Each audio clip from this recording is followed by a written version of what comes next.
Hello, my name is Nicole, and thank you so much for tuning in. I have a question for some of you all listening today. My question to you is, are you in love or are you in manipulation? Are you in love or are you in manipulation? Now, some of us, we're very good about saying how much we love someone. It doesn't matter who this person is, whether they're a friend, whether they are a mother, a father, a cousin, a brother.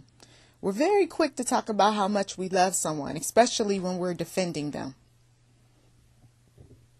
When the Lord uses people to come and tell us the truth about someone that we know that we are in love with, we want to defend that person. We want to fight.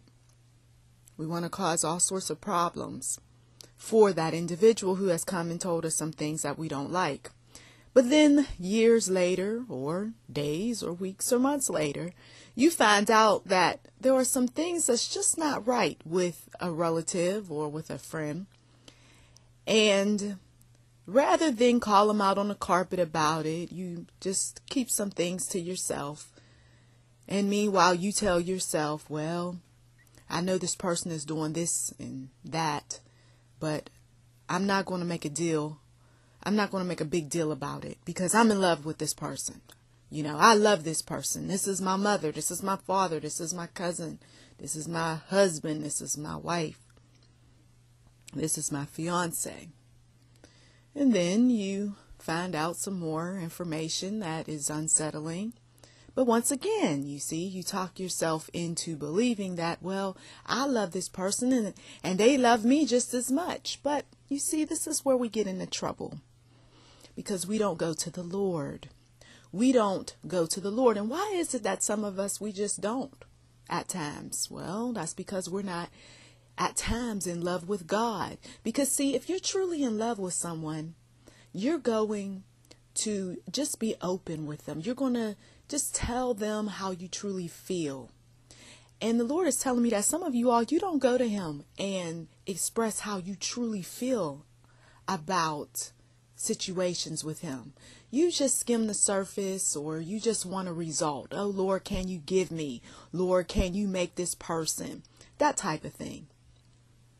But the Lord wants to know, are you in love with him? Do you love him as much, if not more, than you love your mother, your father, your cousin, your aunt, your husband, your wife, your fiance? Or are you just trying to capitalize off of the way God makes you feel? And so you're just going to shower all of this onto an individual who you just suspect that there's some things that's a little off, but that's okay. That's all right. Are you in love or are you in manipulation? You see, your definition of love is not the same definition of love that God has for you. No, that individual who you suspect is something's a little bit off and you want to talk yourself out of things, or for those individuals who have been warned about certain people and you just don't want to believe it, you have to ask yourself, are you in love or are you in manipulation? Because once again, your definition of love is not the same definition of love that God has. Your definition of love, 9 times out of 10, is centered around lust. And of course, when the enemy comes, he does come making you feel good. He comes being charming, being sweet, being kind. Too many people have an image of the devil as being scary, weird. But no, there's a lot of very gentleman-like devils. There's a lot of handsome and beautiful looking devils. There's a lot of devils that go to church. There's a lot of devils that read the Bible.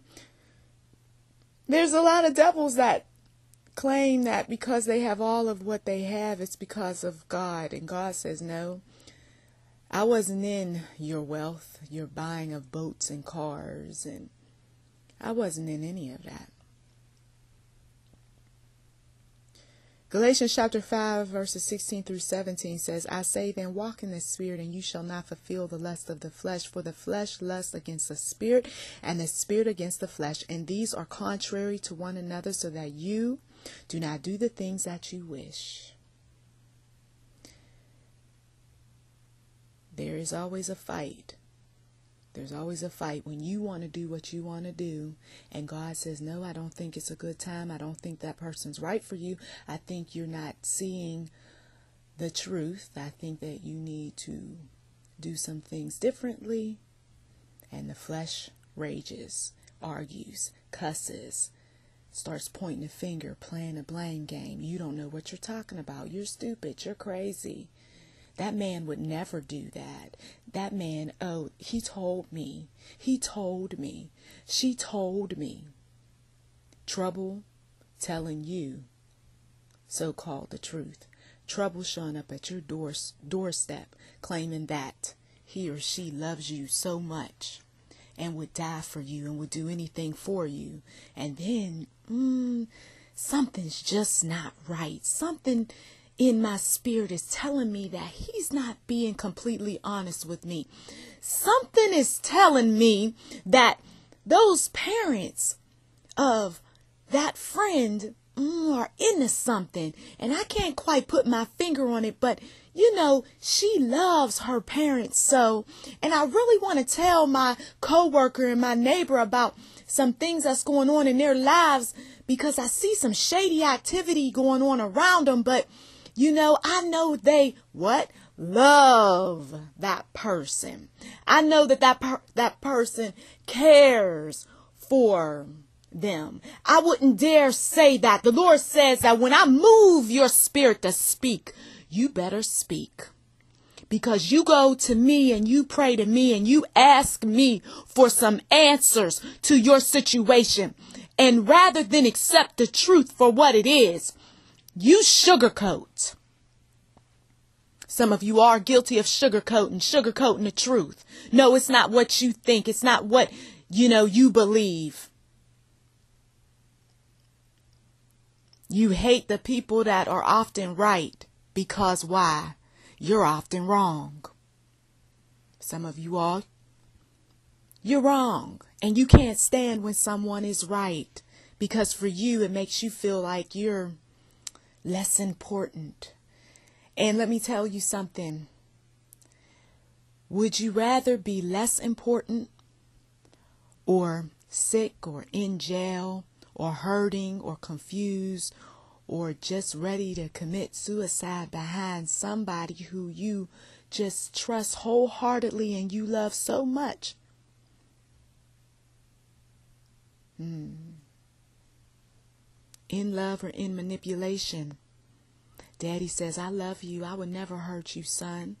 Mama says, oh, daughter, you are so sweet, and you're the best thing that has ever happened to me, and I would never betray you. And then somebody comes up and says, Mama said this about you. Oh, yeah. And Daddy, he's just trying to take you for your money. No, he wouldn't do that because he knows. Oh, she wouldn't do that.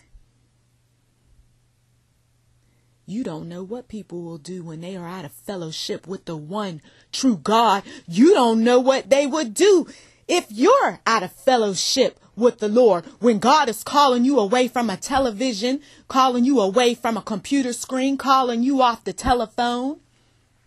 How do you know what the enemy has up his sleeve? How do you know whether or not that person is being influenced? Being influenced to hurt you, and hurt you real good this time. Because for some of you all, they got you, but you didn't see because you had that rose-colored glasses on, where you're in love with somebody, but you can't see the truth. And people are trying to talk to you, but you say, well, for some of you all, it was after the fact that you finally woke up. But then when you woke up with scars. You woke up with an empty bank account. You woke up with people coming in and out of your house, helping themselves to some things. You woke up to a person that still treats you as if you are nothing more than a naive, gullible child. And then somehow in your mind, you finally woke up and said, I am an adult and I'm not going to be treated like this. I'm not going to be manipulated. Now we're getting into the other side of the coin. In manipulation.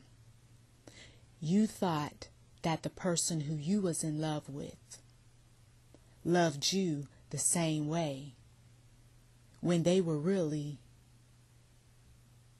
in manipulation. They were contriving some schemes to make it look like they was in love with you. And for some of you all, the writing was on the wall, but you didn't want to face it. So you went from being in love to being in manipulation yourself, but being manipulated. So you got the manipulator manipulating,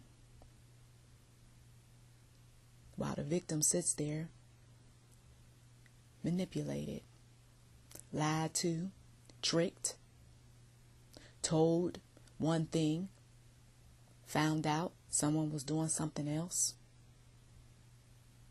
thought you got the whole truth, when in fact you got nothing more than another story that omits all the details, the real ones that you need to make a determination whether or not you want to be with someone. Because see, one thing manipulators know is that your wheels are turning when they do things, and they think about what's the worst thing that could possibly happen. My mother cuts me off. My dad doesn't ever want to see me again. My aunt says, I don't know you. What's the worst thing? And so what does the manipulator do? He or she comes up with a whole bunch of ways to stay in the picture to make you feel so-called loved. Manipulator knows when a person is still in love with them. But when that person doesn't want to be in love with you anymore, if they ever were, then they've got to come up with some schemes. At least until you no longer benefit them. Then they might quite boldly tell you the truth one day in an argument. I just wanted to really tell you how I've been feeling about you. I just want to take this opportunity to let you know that I never liked you. And I was just using you. I just want to tell you that we just got you out of our will a long time ago because, you know, you're just a waste of our time. You see, the truth comes out sooner or later, and it's usually when emotions are really high. And sometimes God allows these things to happen because he wants you to break free. And sometimes the only way some people are going to break free is that they have to go through the name calling, the backbiting, the cussing, the fighting, the tears, the fits, you name it. God is going to put it there, because when somebody came up to you and had that little conversation, for some of you all, and said that that person is playing you like yesterday and you didn't want to hear it, then he had to create World War III up in your house. And then some people won't even face the reality that World War III is going on in the household, so they rather be like a flamingo in sand,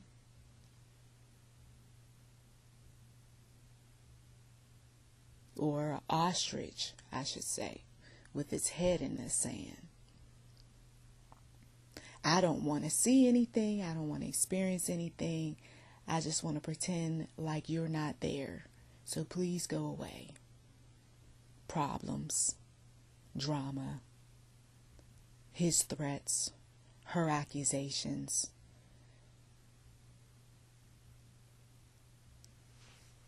So, I'm going to ask some of you all this question again. Are you in love, or are you in manipulation? And if you are the manipulator, and you are doing these things to a child of God, rest assured that God will take care of those who interfere with His will, with His plan. It's not about the individuals, because God doesn't favor people like we think. He doesn't have His little select to the point where it's only this one or that one that He works for. No. He has a will for each and every one of our lives. And if there are people who want to walk on the dark side and interfere with His will, the Lord will tell His people, oh, step aside. I got this one. So you don't want to be on the wrong side when it comes to God's children. And if you are the one who is in love, let me warn you that if you don't pay attention to what God is showing you in the spiritual realm as well as in the natural, then you will end up being like so many other people. After all of the drama and all of the issues that affect mind, body, and spirit, you'll one day say, oh, yeah, back then I should have listened to you. Oh, you know what? I'm sorry. And it'll be too late. So pay attention to those signs, to those answers, to those prayers. And if you haven't been praying for certain people that you have an odd feeling about, you need to ask God for revelation. Well, thank you for listening, and as always, to God be the glory.